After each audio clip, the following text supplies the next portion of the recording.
저와 건강하게 배드민턴도 치고 놀아주고 숙제 같은 것도 가르쳐 주었는데 다른 사람처럼 되어버려서 갑자기 아버지가 무서워졌습니다. 게다가 아버지에게 따라다니면서 어머니가 병원에 가기도 하고 혼자 있는 시간이 늘어서 너무 외로웠습니다. 그리고 2주 정도 지나서 아버지께서 또 쓰러지셨습니다. 이번에는 차가워진 아버지의 손을 만졌습니다.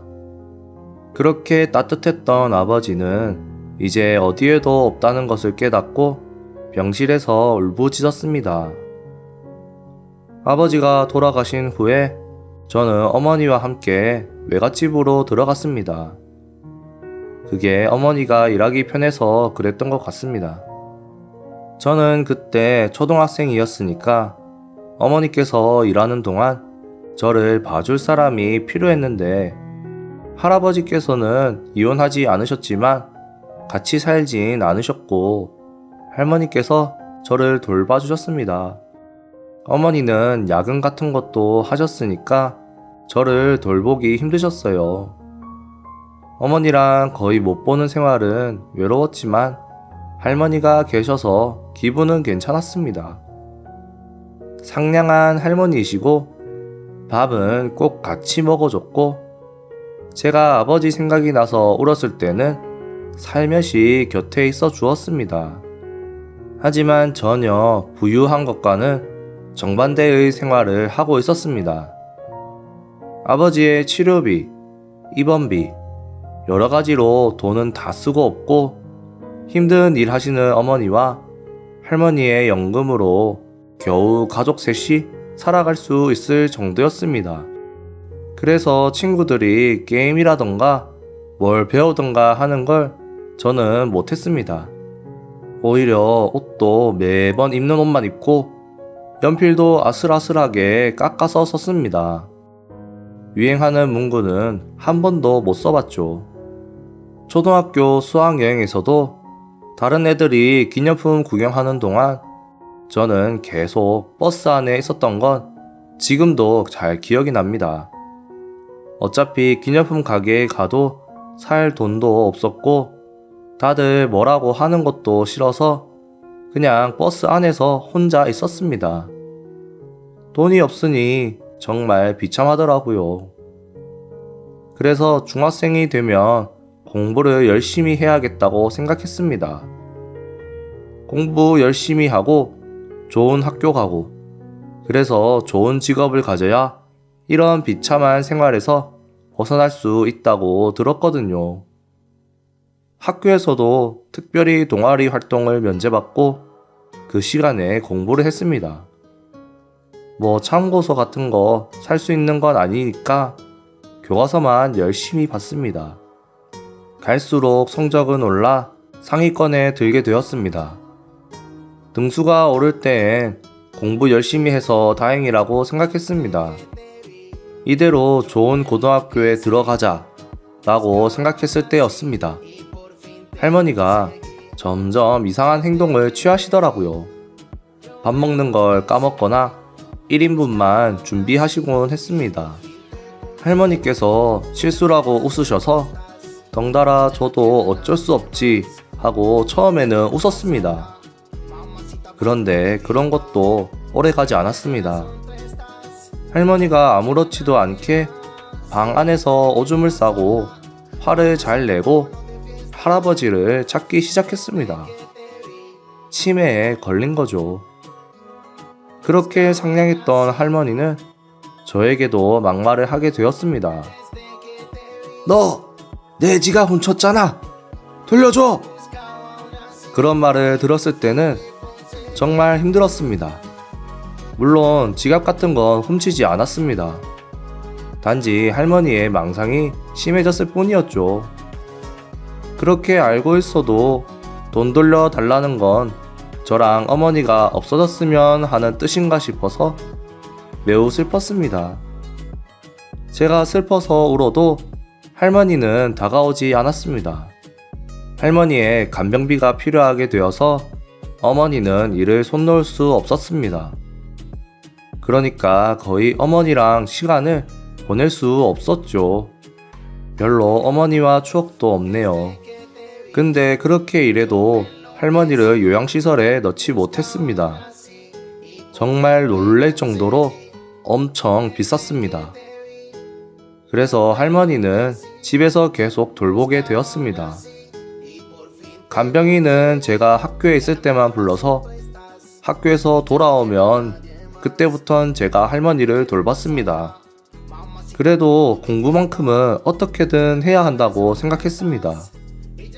할머니를 돌보면서 틈만 나면 공부를 했고 무사히 원하던 고등학교에 들어갈 수 있었습니다.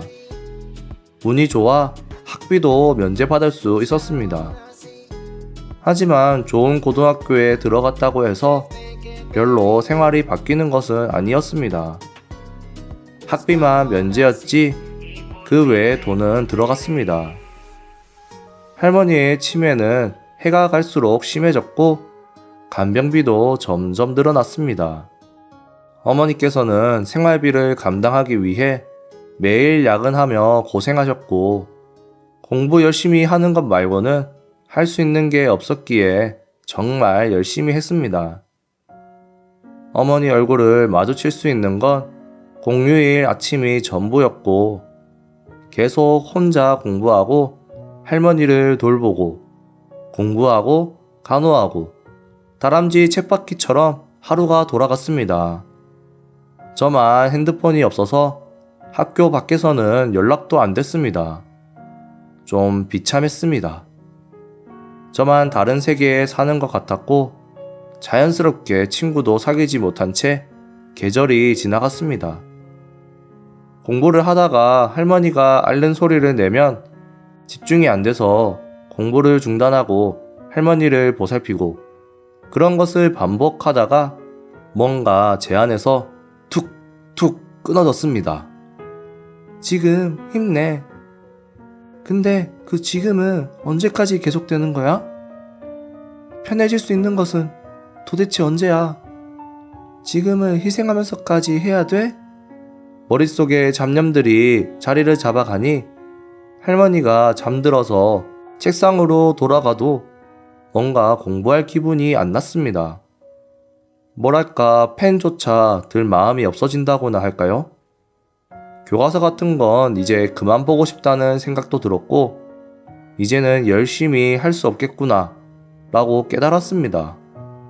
그래서 시험 점수는 형편없었습니다. 갑자기 성적이 떨어지는 바람에 선생님께는 걱정을 하시거나 혼내고 그랬습니다. 하지만 성적은 조금씩 더 떨어졌고 정말 평범하게 고등학교 졸업을 맞이했습니다. 심지어 성적이 떨어지기 시작할 무렵엔 할머니께서 돌아가셨습니다. 할머니께서 공부하라는 뜻인가 싶었지만 성적은 갈수록 떨어질 뿐이었죠. 졸업을 한 후에 회사에 취직을 하려 했는데 의욕이 없다고 해야 하나? 열정이 없어져 버린 저를 받아주는 곳은 없었습니다. 그래서 자주 가던 편의점에서 아르바이트를 시작했습니다. 돈에 한이 맺힌 것은 변함이 없었지만 열심히 한다고 해서 가난을 벗어날 수 있는 것도 아닌 상황에 비참한 인생이라며 절망도 했었습니다. 남편 얘기를 하자면 남편을 만난 곳은 제가 일하던 편의점입니다. 첫 근무날 뭔가 지친 슈트를 입고 시무룩한 얼굴을 하고 있는 아저씨가 손님으로 오시는데 단골처럼 보였습니다. 거의 매일 정해진 시간에 들리시고 저도 근무를 많이 했었기 때문에 자연스럽게 서로를 인식하게 되었습니다. 남편은 항상 편의점 도시락과 커피를 세트로 사는 게 일상이었는데 어느 날 딸기 찹쌀떡을 사더라고요. 신기하다는 생각이 들면서 오늘은 좋은 일이라도 있었겠지 하고 딱히 신경 안 썼습니다. 제가 편의점 앞을 청소하러 나갔을 때 거기 남편이 있었습니다. 어라? 안 산 게 있으신가? 생각하며 바라보니 저한테 딸기 찹쌀떡을 주면서 말했습니다. 항상 수고가 많으세요. 이거 괜찮으면 드세요. 솔직히 말해서 놀랐습니다. 띠동갑보다 더 어린 여자를 기다린 데다 준다는 게 떡이라니. 그래도 단골 손님을 무시할 수는 없었기에 받았습니다. 게다가 유통기한이 다 돼서 그냥 그 자리에서 먹었습니다. 잠시 침묵 후 남편이 말했습니다. 젊은 사람이 큰일이네. 늦은 시간까지 일하고. 남편으로서는 잡담을 하려고 했던 것 같은데 저는 그 말들이 왠지 속상했습니다. 왠지 저를 무시하는 것 같았습니다. 아니요.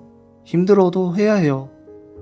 저는 편의점에서 일하는데도 편의점에서 도시락도 못 살 정도로 가난하니까요. 그렇게 말하자 남편은 아차 싶은 표정으로 뭔가 말하려 했는데 마침 점주님께 들켜서 일하라고 혼나 가게 안으로 들어갔습니다. 입에 있는 딸기 찹쌀떡이 정말 맛있었고 입안에 남는 새콤달콤함이 너무 신선해서 뭔가 울컥한 기분도 들었습니다. 저는 무례한 태도를 취해서 이제 편의점에 안 오지 않을까 생각을 했었는데 남편은 다음 날도 당연하게 왔습니다. 일주일에 한 번 정도 저에게 딸기 찹쌀떡을 사주고 한두 마디 나누고 돌아갔습니다.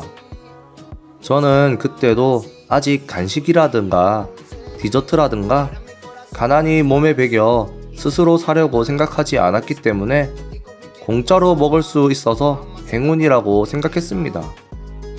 제가 기분 좋은 태도로 대했던 건 아니지만 남편은 차분하게 오늘 날씨 얘기라든지 별이 보인 날은 별이 참 이쁘다는 얘기들을 하며 몇 마디 나누고 돌아갔습니다. 딸기 찹쌀떡을 인생에서 6번쯤 먹었을 때 문득 이 아저씨 돈은 많은데 외롭고 시간은 남아도는 부자가 아닐까? 하는 생각이 번쩍 들더라고요. 사모님 소리 들으며 돈 걱정 없이 살 수도 있겠다는 생각에 제가 먼저 말을 걸었습니다. 항상 챙겨주셔서 감사합니다. 받기만 해서 죄송한데 다음에 저랑 데이트하지 않으실래요? 그런데 데이트하기에는 제가 나이가 많아 부모님께 죄송한데 인사 먼저 드리고 허락부터 받아야 하지 않을까요?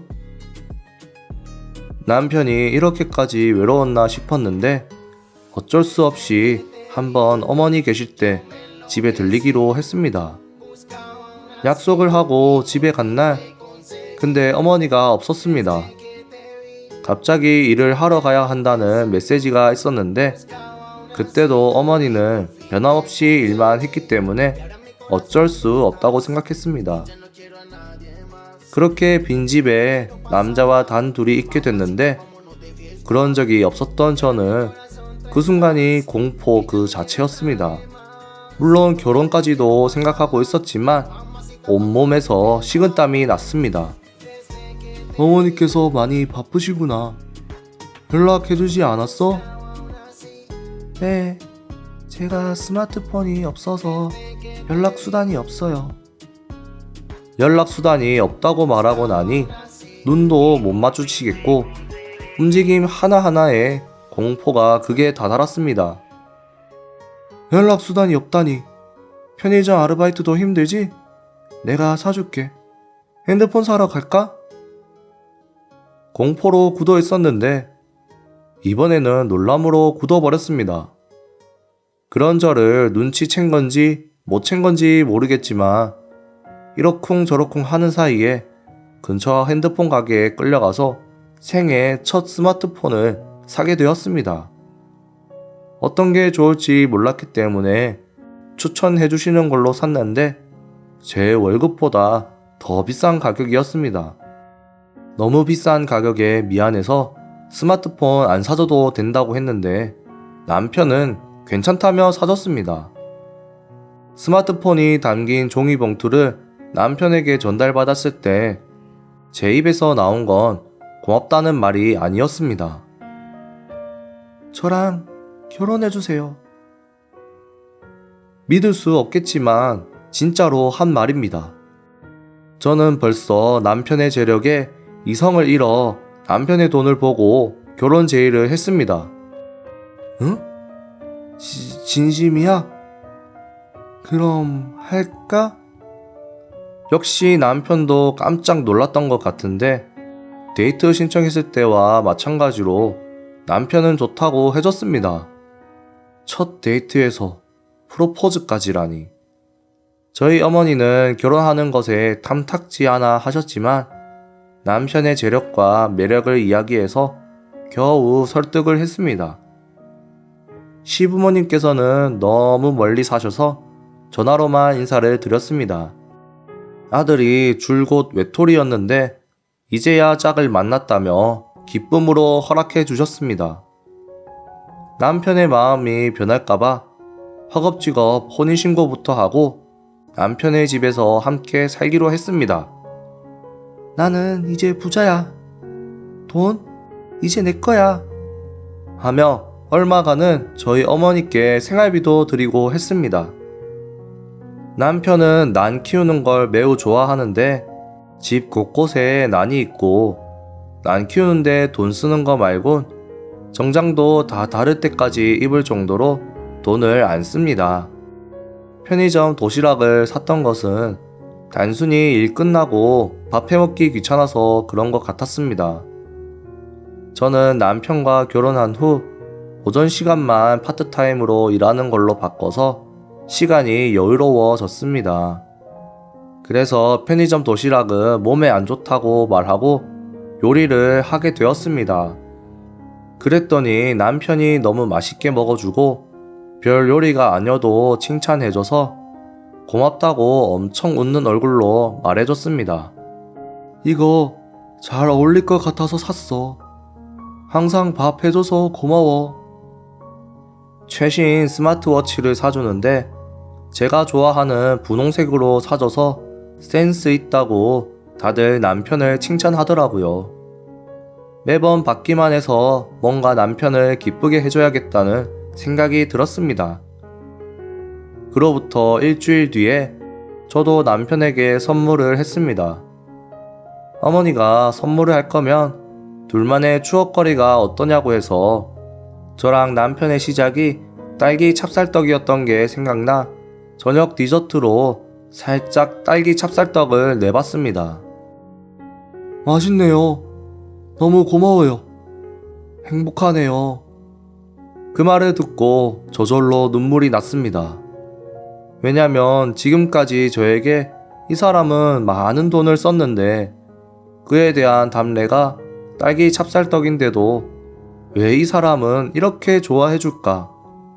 주위에서 돈 보고 시집 온 거니 조심하라는 말들도 하는데 남편은 그런 편견을 안 가지고 하루하루 평온하게 살고 하루에 한 번씩 사소한 거에도 고맙다고 말해주는 겁니다. 이 사람의 돈이 목표였고 애정 따위는 없었는데 이제는 제가 이 사람을 좋아한다는 걸 깨달았습니다. 안녕, 잘 자, 조심히 다녀와 등등 저를 배려하는 말들이 이 집에는 넘쳐납니다. 저를 위해서만 고민했던 선물도 해줍니다. 참을 수 없이 사랑스러운 이 사람을 꽉 껴안고